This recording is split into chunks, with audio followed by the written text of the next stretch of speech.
반갑습니다. 단어의 구조. 이번 시간에는 어근과 접사에 대해서 정리하도록 하겠습니다. 먼저 어근의 개념입니다. 자, 어근은 형태소가 결합할 때 실질적 의미를 나타내는 중심 부분이라고 했습니다. 우리 수업 시간에도 형태소가 어떤 것인지 정리를 했었죠. 그 형태소들이 결합할 때 실질적 의미를 가지고 있는 부분을 어근이라고 하는데, 예시에 있는 놀이라는 단어는 놀다라는 동사와 이라는 형태소가 결합한 형태입니다. 여기에서 놀다는 논다는 실제 의미를 가지고 있는 형태소죠. 그래서 이렇게 실질적인 의미를 가지고 있는 경우에 어근이라고 부르고, 자, 이렇게 그 형태소가 실질적인 뜻은 가지고 있지는 않지만 다른 어근이랑 이렇게 결합을 해서 놀다라는 동사를 명사로 만드는 역할을 하고 있는 이 아이를 접사라고 부릅니다. 자, 반대로 아래쪽에 있는 감나무라는 단어는 감과 나무가 결합한 거죠. 원래 명사였고 둘이 만나서도 역시 명사입니다. 그리고 실질적인 의미를 가지고 있는 것이기 때문에 감도 어근이고 나무도 어근인 것입니다.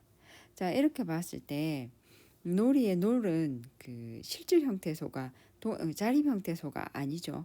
혼자 사용되는 게 아니라 다른 단어랑 이렇게 결합해서 다른 형태소랑 결합해서 사용될 수 있는 의존 형태소입니다. 그런데 의존 형태소라고 하더라도 실질적 의미를 가지고 있으면 어근이 될 수 있다는 얘기죠. 자, 그 예시 1번, 2번 가지고 다시 한 번 더 확인해 보도록 하겠습니다.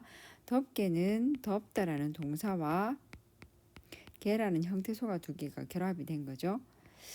덥은 혼자 자립할 수 없는 의존 형태소입니다. 자, 그런데 덥다라는 실질적 의미를 가지고 있는 것이기 때문에 덥은 어근이 되는 것이고, 뒤에 붙는 이 개는 동물을 뜻하는 개가 아닌 거죠.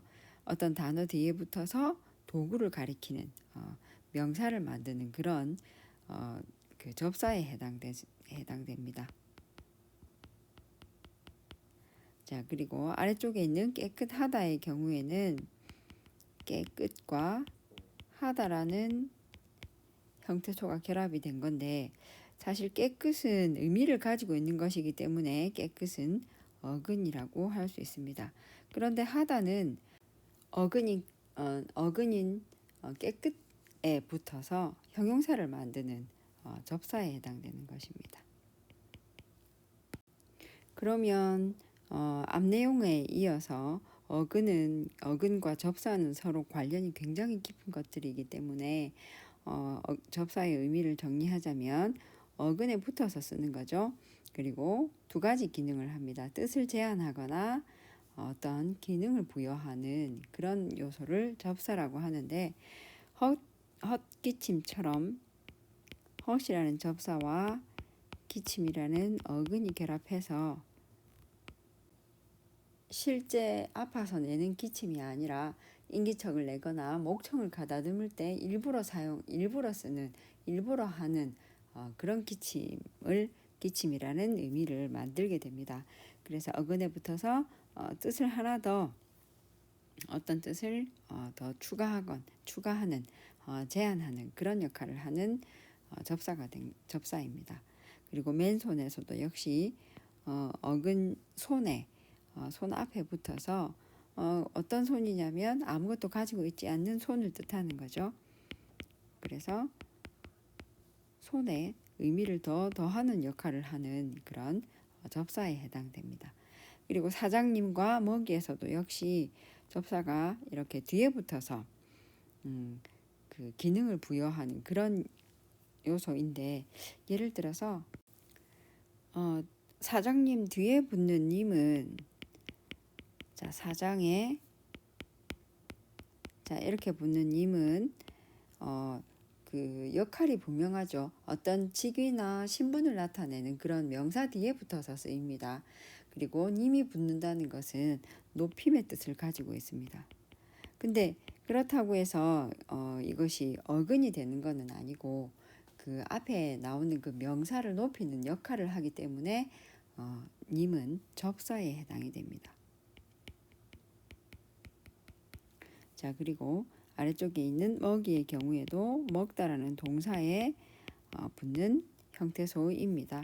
실질적 의미를 가지고 있는 먹은 어근에 해당이 되고 이 어근을 원래 동사였지만 먹은 동사지만 이가 붙는 바람에 얘가 명사로 만들어지는 거죠. 그래서 명사를 만드는 역할을 하는 접사에 해당이 됩니다. 자, 그리고 한정적 접사와 지배적 접사를 정리를 하겠습니다. 자, 한정적 접사는 이 접사가 어떤 단어의 그 문장 구조나 단어 품사에 영향을 미치지 않고 어떤 실질적 의미에 제한적 의미만을 덧붙이는 그런 접사를 뜻합니다. 호박이라는 그 단어에 어리다라는 뜻을 더 덧붙이는 것이죠. 빨갛다라는 형용사에 그 정도를 더 강하게 만드는 그런 역할을 하는 접사에 해당이 됩니다. 그리고 높다 앞에 붙어서 아주 높은 것을 뜻하는 그런 의미를 더하는 접사, 이런 접사들을 모두 한정적 접사라고 이야기합니다. 자, 이에 비해서 지배적 접사는 문장의 구조를 바꿉니다. 혹은 단어의 품사를 바꾸는 접사를 뜻하는데 여기 예시에 나와 있는 메마르다는 원래 메마르다는 형용사였습니다. 자, 그런데 이게 그 메라는 접사와 마르다라는 동사가 서로 결합한 것입니다. 자, 메라는 접사가 동사를 형용사로 만들었던 거죠. 자, 이런 것을 지배적 접사라고 말합니다. 그리고 가난하다는 형용사였는데 자, 원래 모양은 가난과 접사하다가 붙은 거죠. 자, 가난은 명사였는데 자, 뒤에 접사하다가 붙는 바람에 형용사가 된 것입니다. 자, 이렇게 원래 이 형태소들의 그 품사를 이 접사들이 바꾸게 된 것이기 때문에 지배적 접사라고 말합니다. 공부하다도 역시 마찬가지입니다. 자, 공부를 하는 것은 동사인데 자, 원래는 공부라는 명사와 자, 하다, 접사하다가 붙은 거죠. 그래서 명사를 동사로 만드는 역할을 했기 때문에 이것도 역시 지배적 접사에 해당이 됩니다. 많이도 자, 많다라는 형용사와 접사 이가 붙어서 많이라는 부사를 만들어낸 것입니다. 자, 그리고 새롭다도 새와 자, 롭다가 결합된 것입니다. 자, 새는 관형사죠. 태어날 때부터 체온을 수식하는 관형사입니다. 그런데 이 관형사가 롭다라는 접사를 만나서 자, 자립할 수 없는 롭답니다. 자를 만나서 새롭다라는 형용사가 된 것입니다. 자, 그리고 슬픔은 명사죠. 원래 형태는 슬프다라는 그런 형용사였는데 거기에 명사를 만드는 미음 접사가 결합을 해서 명사가 된 것입니다. 그래서 원래는 이것이 형용사였는데 자, 이 미음이 붙어서 명사화 된 것입니다. 자, 여기에서 등장했던 이런 접사들은 모두 지배적 접사에 해당이 되겠습니다. 자, 여기까지 어근 접사의 의미와 그 다음에 한정적 접사, 지배적 접사에 대해서 알아보았습니다. 자, 고생하셨습니다.